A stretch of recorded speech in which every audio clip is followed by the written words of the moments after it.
tayo ng tapang na ipaglaban ang ating Panginoon Diyos. Nang sa ganang nalalawigan ito ay mahamon sa paghihirap, sa kaguluhan, sa kasalanan, at maibalik natin ang tunay na dangal ng lalawigan ng Pampanga.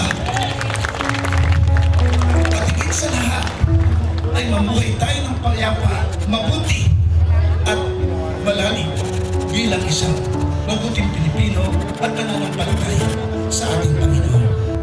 Inaabot po namin ang aming taus-pusong pasasalamat sapagkat pawang katotohanan na pagka ikaw ay inatasan ng Diyos na makapangyarihan, siya rin ang hihirang ng iyong mga kasama.